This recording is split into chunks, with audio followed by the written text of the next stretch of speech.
Boxing has always seemed to be at the periphery of my life.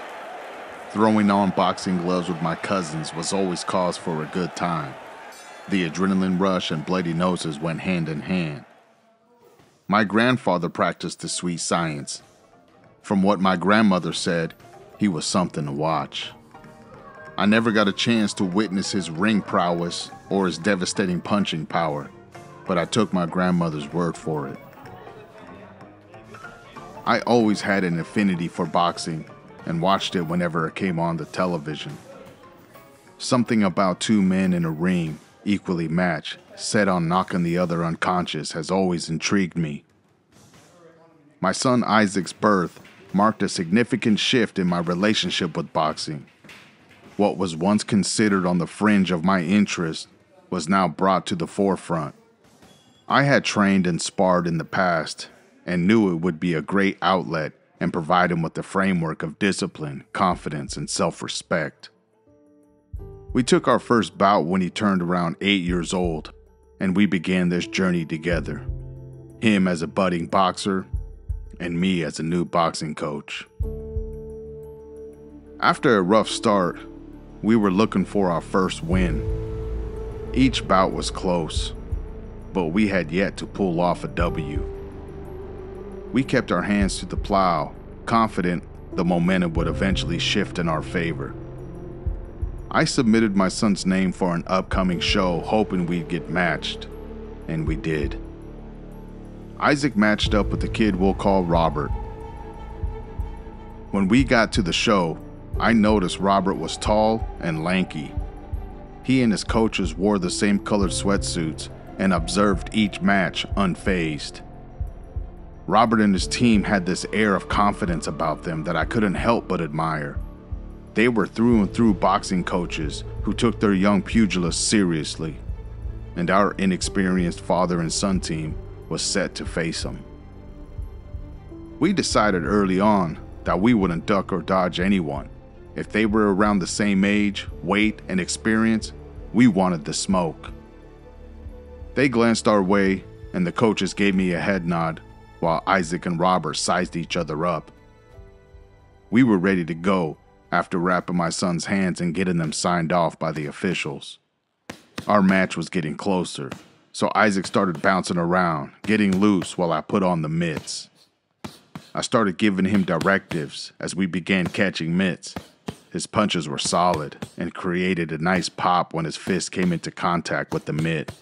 Nice work, I told him. Remember to breathe and set everything up behind the jab. Isaac trained hard in the gym back home and faced everyone within his age range in sparring. He was ready. Or so we thought. We were up next.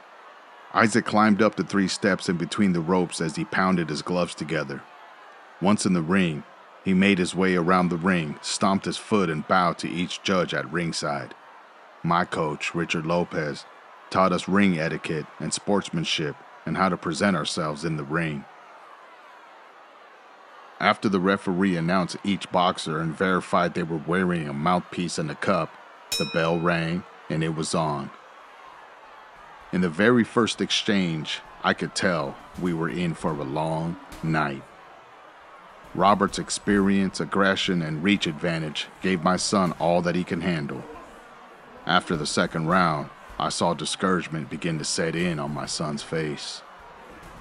Unless we land a lucky punch, Isaac would go out there and continue looking like a bobblehead. I tried my best to see how we could counter what Robert was doing, but my untrained eye couldn't see anything, and my son was getting beat from post to post. It was tough watching him get his backside handed to him in front of a crowd of people like that. After the match, both boxers were called to the center of the ring as the decision was read.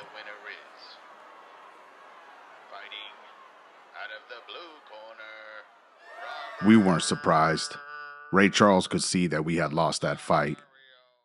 We gathered up our belongings and made the long trip back home.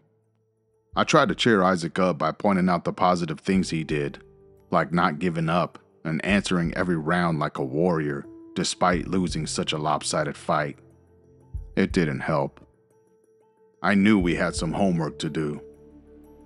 Until that loss, I had never seen fear in my son before a match. Nervous, yes. Scared, never. But after that loss to Robert, I sensed a little apprehension before every match after that. The local boxing scene in our region is small, and everyone knows everyone. The same clubs, coaches, and boxers competed at all the same shows and tournaments. I never used to tell Isaac who he was matched up with before a bout. I told him he'd find out when we got to the show. Sometimes kids get hurt and pull out at the last minute, so there's no real reason to.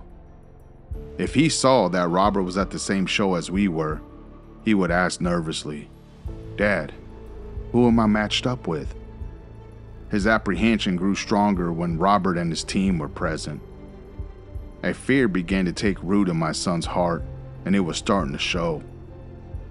As a green coach and inexperienced father, I let this anger me and snapped at him anytime I sensed this fear of Robert emerge.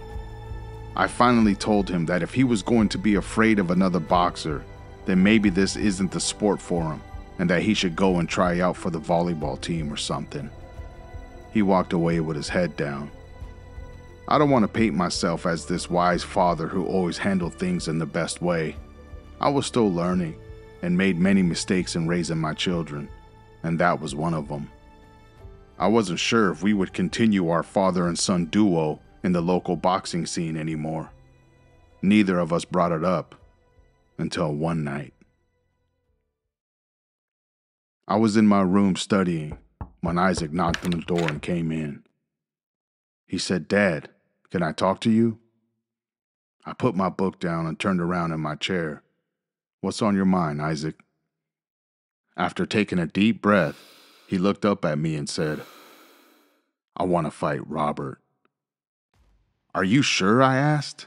He nodded his head yes. I sat there in silent awe.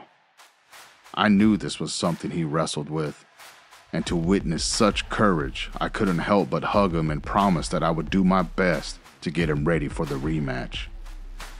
The next day, I called Robert's coaches and asked if they'd be interested in a rematch, and they readily agreed. The date was set for a local show about a month out. We'd run 3 miles daily, catch mitts, work on combinations, spar, and watch boxing.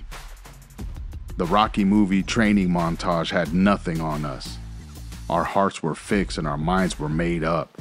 We were coming back, and we had something to prove. His decision to face Robert again showed that courage does not discriminate. It is fully displayed on battlefields, but it was quietly working in the heart of my 9-year-old boxer. The legendary trainer Customato said, "Heroes and cowards feel exactly the same fear. Heroes just react to it differently." Our strategy going in was to box, use angles, counterpunch, and walk him in the traps. We worked hard on footwork and turning angles, and after a month of intense training, it was time. The show was packed, and we were one of the first matches. Robert exuded confidence and was just as ready as Isaac was. We asked the event DJ if he had the song "The Big Payback" by James Brown. He did, and we requested he play it when Isaac entered the ring. In front of our home crowd, Isaac was met with roaring applause as the ring announcer introduced the fighters. After the pre-fight preliminaries, the bell rang, and Robert ran to the center of the ring. Isaac circled him and was bouncing on the balls of his feet when Robert came in for the attack. Isaac stopped, planted his feet, and ran him into a vicious right-hand left hook combination that staggered him. Isaac used Robert's aggressive style to his advantage by turning angles on him and counterpunching every chance he got. Robert finally walked him down and trapped Isaac on the ropes, but he kept bobbing, weaving, throwing shots, and moving his upper body. They both swung simultaneously and hooked each other's arms, but kept swinging until Isaac landed a thudding right hand, busting Robert's nose. The ref stepped in and called the doctor ringside to check Robert's bleeding nose. The blood wouldn't stop leaking. The doctor had to stop the fight in the very first round. Isaac did it. He slayed his dragon. After being announced the winner and receiving his trophy, I don't think I'd seen a boy stand taller. It was his time to shine, and he deserved every praise and congratulations he received that day. It was a statement to the power and influence of this incredible sport. He was the fearful kid with the losing record, baptized in the magic of boxing, and emerged in an aura of splendor and scintillating glory. What a day. We both learned that conquering your fear can lead to growth and self-discovery, and can carry you to the heights of joy and celebration. Henry Ford said it like this: "One of the greatest discoveries a man makes, one of his great surprises, is to find he can do what he was afraid he couldn't do." Are you allowing fear to hold you back from accomplishing something great? Make room for courage and dare to believe. Write that book.